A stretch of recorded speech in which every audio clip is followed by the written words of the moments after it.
Hello and welcome back to the Film Whisperers, where two film nerds talk all things movies with a contemporary lens. My name is Saj. And my name is Matthew. So Matthew, what are we talking about today? Well, I think that we focused a little earlier on the fact that we're in a new decade and a new year, Yep. And spoke a little bit about the movies that we're looking forward to watching. And what we want to kind of see in the film industry going forward. Now that we're in a new decade, I feel like, times are changing. Yep. So I guess naturally it makes sense to focus a little bit on what we want to leave behind. Yes, that's a good way of putting it. What we want to leave behind. Because you already touched on earlier the fact that, Oscars, I mean, I know they're kind of disappointing most years. Oscar so white. But it's not a great, exactly. It's not a great way to start 2020, but I feel like there are other things that we can just really clearly say, let's leave this in the past. Yeah. Especially because also, sorry, I just need to say, beyond the Oscars, the BAFTAs as well, like they didn't nominate any people of color in any of the acting awards. Like, how shocking is that? Like, there were so many performances by women of color, men of color, whatever, that just didn't get recognized at all. So, sorry. No, I agree. 2020 is not starting out very great, but I think that there are definitely there's a lot of room for improvement. So, looking forward to the new decade, what do you want to leave behind? I don't want to see any more mainstream films with straight white men. I am just done. Like Veto, like Zero? Yeah. So let's take this amazing film, 1917, right? Now, I know some people like it, and I just sat there, just at the cinema going, are you serious? Now, yes, there's no women in it, there's no people of color, and most of the time people tell me, but it's a World War I movie. Then don't make it. Okay, if you read the script, there's no one else but a bunch of straight white men. Put it to the recycle bin or shred it. Yeah. We don't need any more of these stories. We've heard them way too much. I'm just not interested. And the fact that 1917 could win Best Picture. I know. I think it's the favourite to win. Exactly. I think that's what everyone's predicting to win. No. I'm done. Just done. There's way more people in this world whose stories need to be heard. Give them a chance. And I think that, like, for example, Parasite, which is an amazing movie, like, I feel like the Oscars, for example, I know we keep focusing on, like, awards, but, like... Well, it's the award season, They've given them a nomination in the main film category, and I feel like that's their way of being, like, throwing some crumbs and being like, look, we're actually, like, separating you and showing you that, like, we care, but, like, it's not going to win. That is tokenism. That's how you do... That's tokenism. It's just like, oh, okay, let's just throw in this one film, amazing film, and it's... What are they going to say? Oh, look, we're diverse? No, that's not how it's done.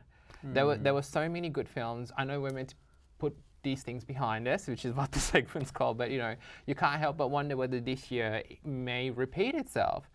And so you're saying, in terms of like what you kind of like see later, you mean a focus or kind of the prominence of movies that seem to always focus on, right? Like straight white men, so being more like putting in front of that makes sense.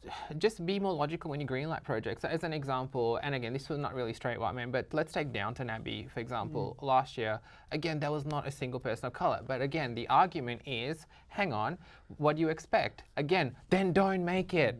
Just don't do that. We're living in a world where people are more and more woke.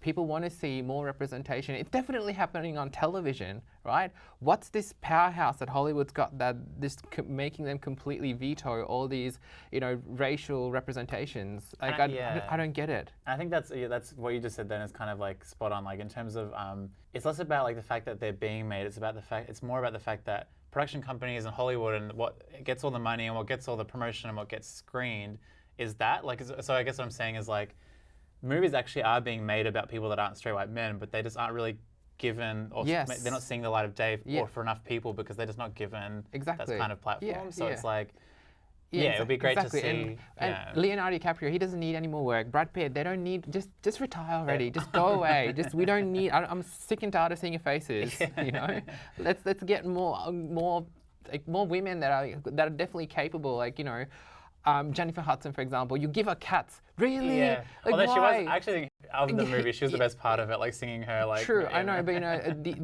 there are so many actresses out there that are really capable. Take Zendaya, for example. She's, kicking ass in Euphoria. She could definitely nail an amazing movie role. Yes, and you put her in Spider-Man, good, but she's the kind of person who should be leading films like that, but Hollywood would not give her a chance. Yeah. Anyway. And that's the problem, it's a systemic or structural issue where it's like the people that cast movies, that fund movies, that make movies. Yes. Yeah, they're not giving people the platform that deserve the platform. Yes. So even though it's so funny because like I think maybe we live in a bubble, but I just find that audiences actually really respond to seeing something new and that they aren't seeing normally. I actually think they're kind of a bit disillusioned by a lot of the status quo. So like these movies like 1917, while technically they might be very good, I think most people are like, we've seen like 20 movies about World War I. Like, exactly. why do we need another movie? Another one? Yeah, Exactly. Anyway, so rant over for me.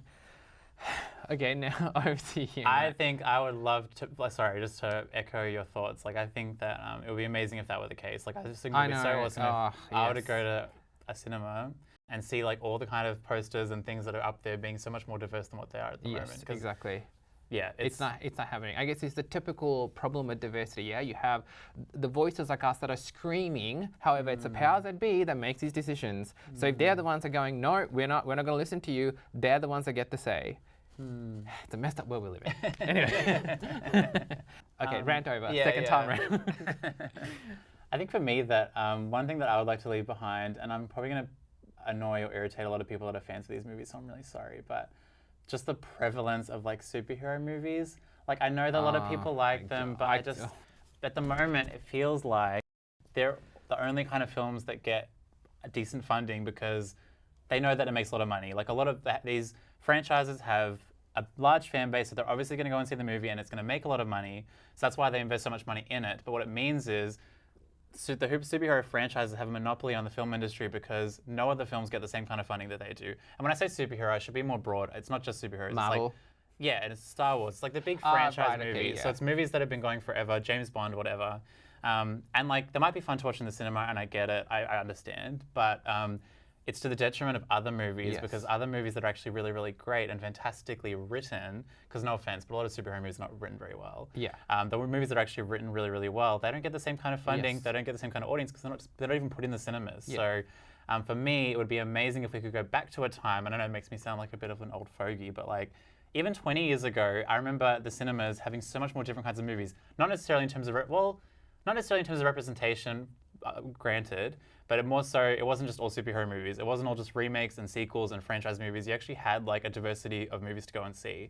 I worked at a cinema like 8 years ago, and even then, when someone would come up and be like, oh, what movie should I watch today? Like I'd have all these options to choose from, but like today, oh, well, you can watch this superhero movie or this one or this other one that's also on.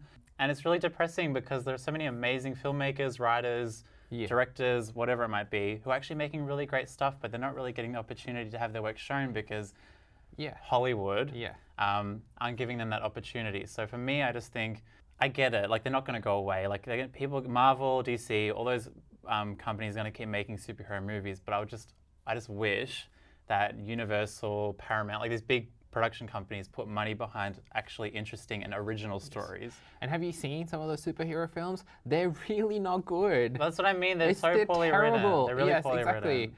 Well, that's all we have time for at the moment. I hope you enjoyed both of our rants as much as we enjoyed delivering them. Yeah, we'll see you next time. This has been the Film Whisperers on Bent TV.